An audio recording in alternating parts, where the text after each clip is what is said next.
Good morning and welcome to session 1 of our 12-part series on panic and anxiety, but more in particularly panic attacks. And we're going to talk a bit about panic attacks or anxiety attacks over the next 12 sessions. So in today's session, we're going to cover panic and fear. We're going to look at panic and anxiety and sort of compare the two. We're going to look at some of these symptoms, the anxiety symptoms, and how they play out or show in our lives, as well as and then just sort of end with a summary and just sort of bringing it together, bringing the session together. So firstly, I think it's important to understand that panic and anxiety can affect any kind of person at any stage of their life. And it's estimated that at least 1 in every 30 people experience a significant panic at some point in their life. So remember that you're not alone if you are experiencing anxiety or panic.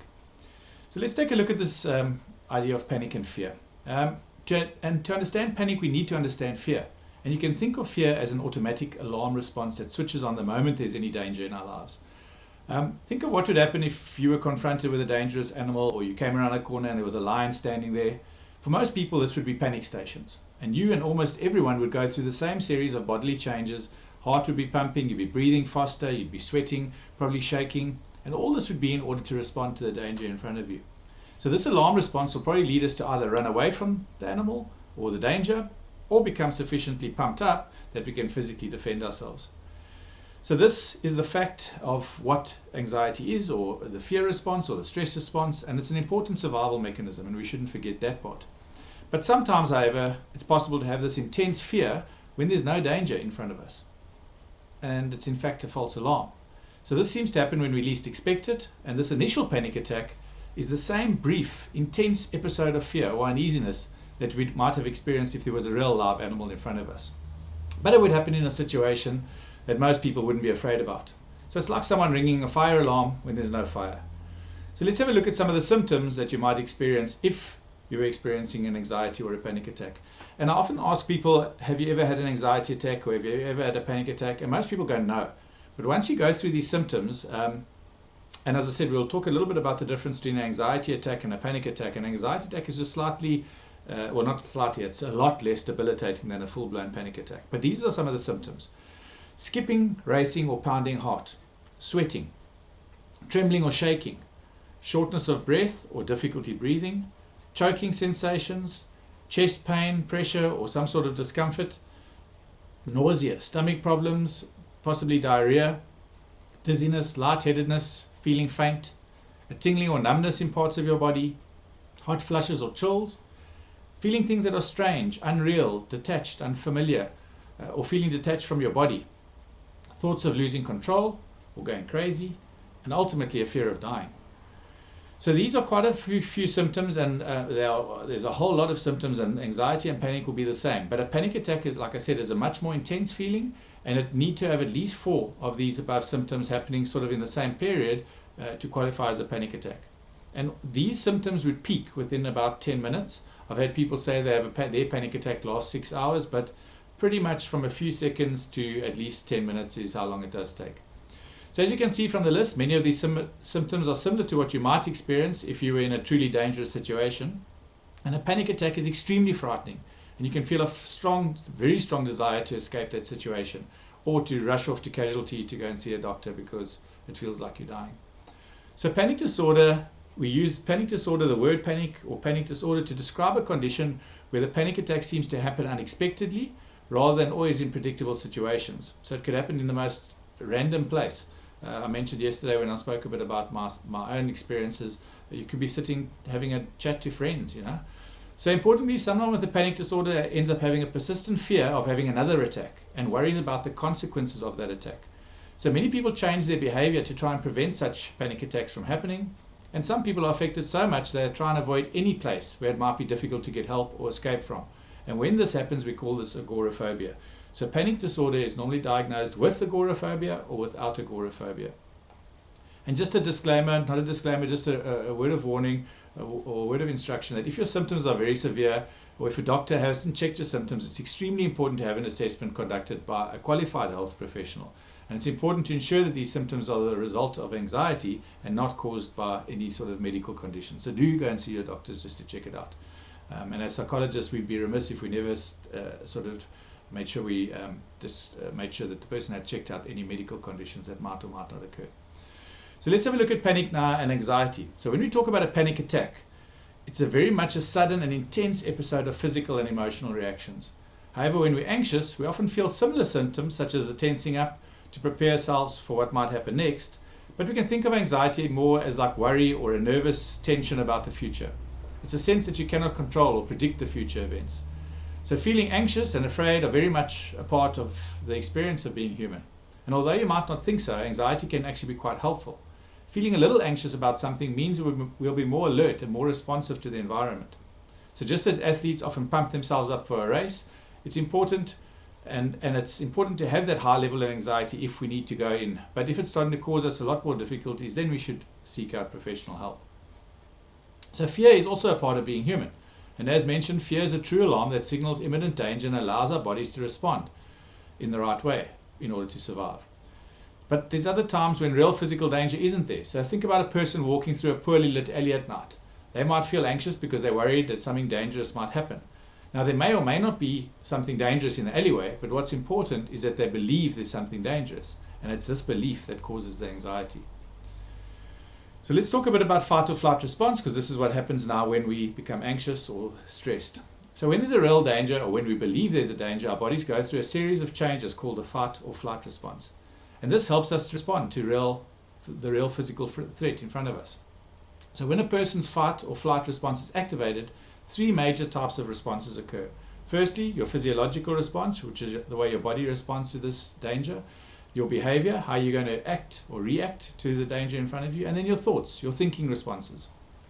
So with the physiological responses, we become extremely anxious and afraid in response to this physical threat. And this can be things like heart pounding, breathing more quickly, sweaty palms, lightheadedness.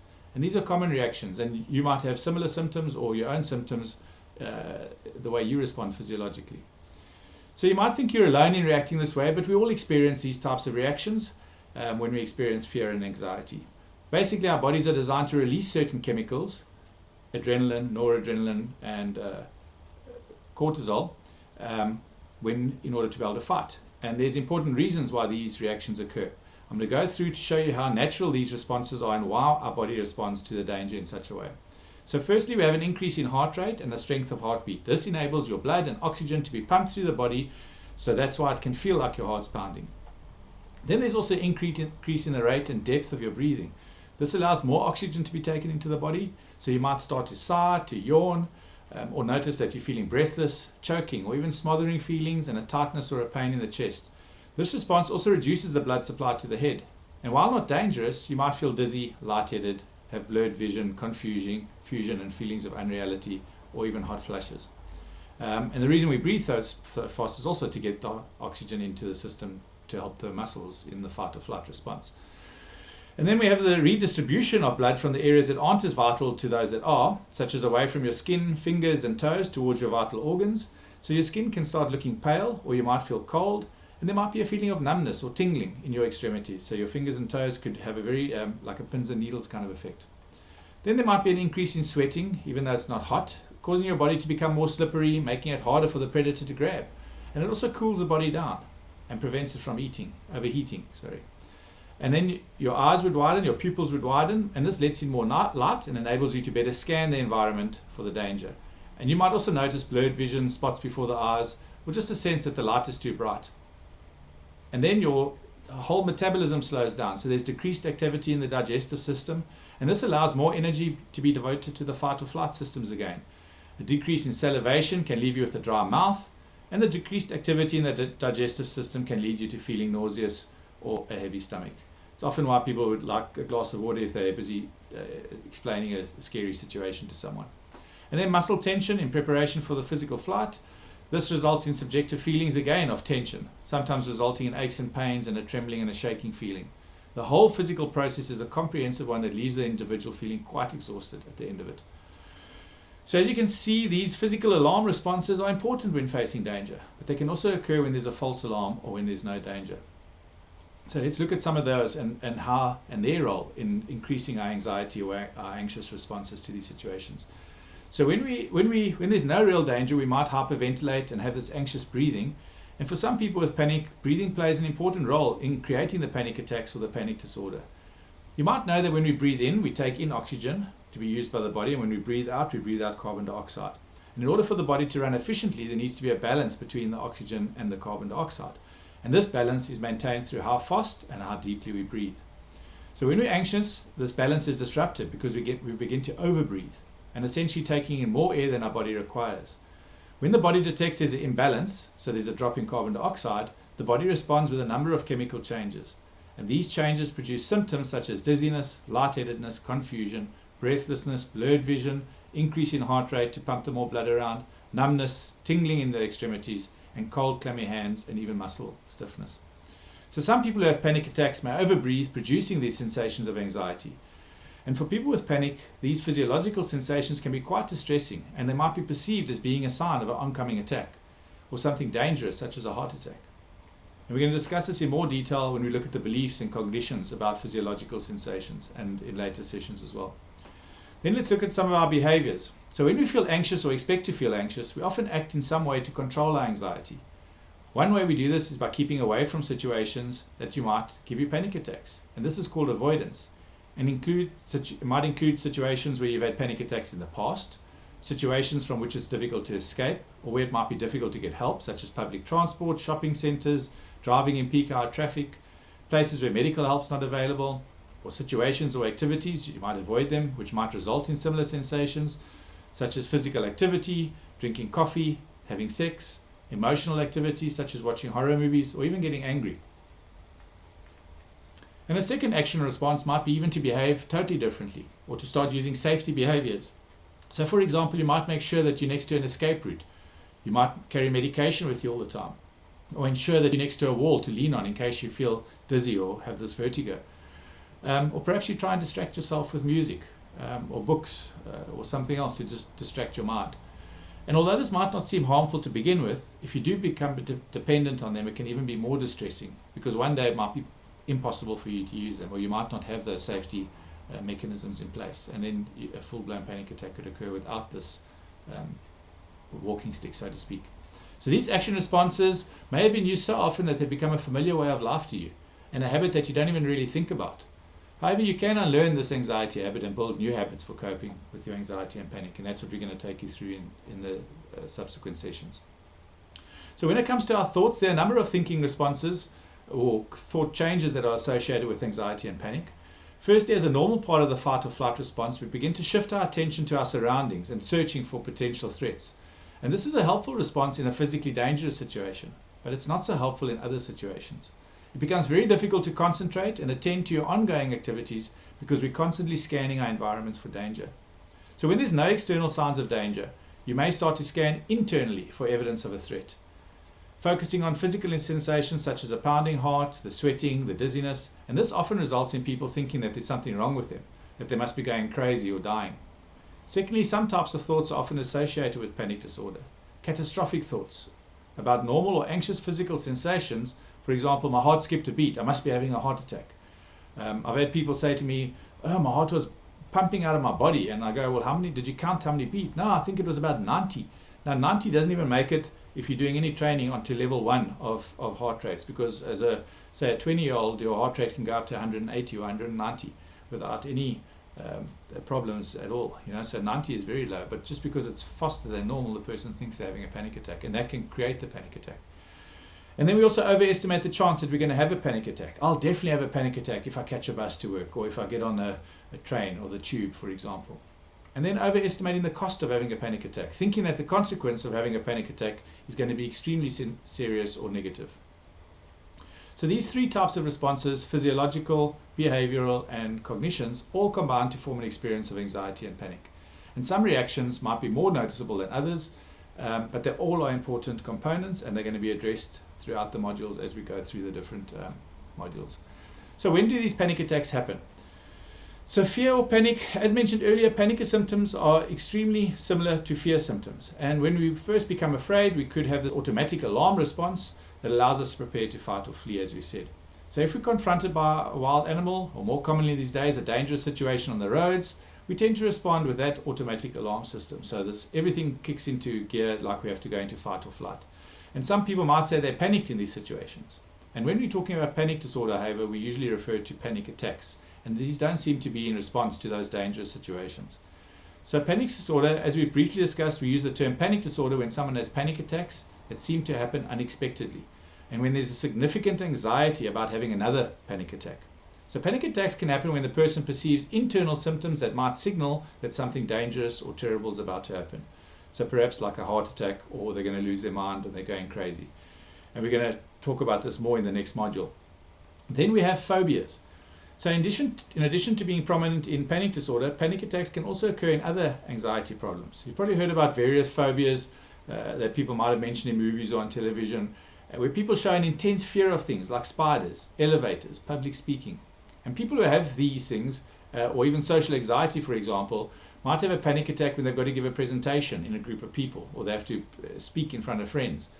So as with the description of panic attacks earlier in the module, this intense fear occurs in the absence of any physical danger. Instead, it occurs in the presence of this perceived threat. So even though some phobias may seem to be in response to possible physical danger, such as with snakes or spiders, the alarm occurs even when the person is not directly confronted by the danger. So the spiders might be several meters away from them, or the snake might be several meters away. So people who are intensely afraid of particular situations, objects, or animals can also have panic attacks in relation to those situations that they feared. Or they could even be looking at a picture in a book or seeing it on the TV. Then we have nocturnal panic. This happens more frequently than I think anyone even realizes, but many of the clients I've dealt with have this nocturnal panic. So sometimes people who have panic disorder have nocturnal panic, or panic attacks that occur during the night when they're sleeping. So these panic attacks similarly occur unexpectedly rather than due to other prompts such as nightmares or unexpected sounds. And this might seem quite curious because most people would think that this is when they're most relaxed. But in fact, studies have shown that nocturnal panic often occurs when the person's falling into a deep sleep, when their bodies are beginning to relax and let go. And these changes in the physiological sensations can be detected by the brain because our brains continue to process information during sleep. We call it an amygdala hijack. So your amygdala, which is the fear part of your brain, sort of hijacks the brain and says, there's danger, danger. So we end up having this panic attack when we're actually trying to fall asleep. And so much so that people start becoming scared of falling asleep and end up trying to stay awake because of the intense fear that they have when they fall asleep. So for people with panic disorder, these changes can be interpreted again as a signal that something dangerous is going to happen, like a heart attack, resulting in a sense of panic that wakes them from their sleep. So this can happen to anyone, and while you may think that only people who have anxiety problems have panic attacks, it can actually be more common than we even realize in the wider community. Some people just don't even speak about it. And there's some suggestions that around 1 in 10 individuals at least has had a spontaneous, unexpected panic attack. So we've talked a little bit about these panic attacks are and when they occur, so we can start to look more closely at how they happen and how this panic disorder develops and what can be done about it. So we're going to go into this in our next module. So let me just I just want to do a quick recap now of the session. So panic attacks are brief, sudden urges of intense anxiety with symptoms that are very similar to intense fear. The term panic disorder is used when panic attacks seem to happen unexpectedly and when there's excessive anxiety about having future panic attacks. The fight or flight response is a normal human reaction that occurs in response to fear when a person's in physical danger, but sometimes it's also activated when there's no real danger. These includes 3 types of reactions: your body responses, such as increased heart rate, breathing, increasing blood towards the muscles and important organs, sweating, and muscular tension. And then behaviors such as avoidance behaviors of these feared situations or changing our behaviors in those situations. And then thinking responses such as searching for threatening information in anxious situations, which reinforces this general belief that you're going to be negatively evaluated by other people, as in terms of social phobia. And although panic and fear can be very similar, the term panic attack refers to a surge of intense fear, and panic attacks can occur under a number of conditions.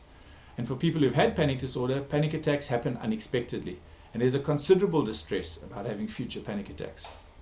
People who have phobias can also have panic attacks in relation to the feared situation or object, and some people with panic disorder can awake from their sleep with a panic attack after they've been sleeping.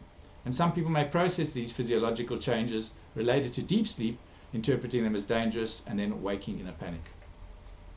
So thank you very much. We've reached the end of Module 1. In our next module, we're going to look a bit more closely at how panic attacks and panic disorder develop. So thank you for joining us today, and we'll chat again tomorrow.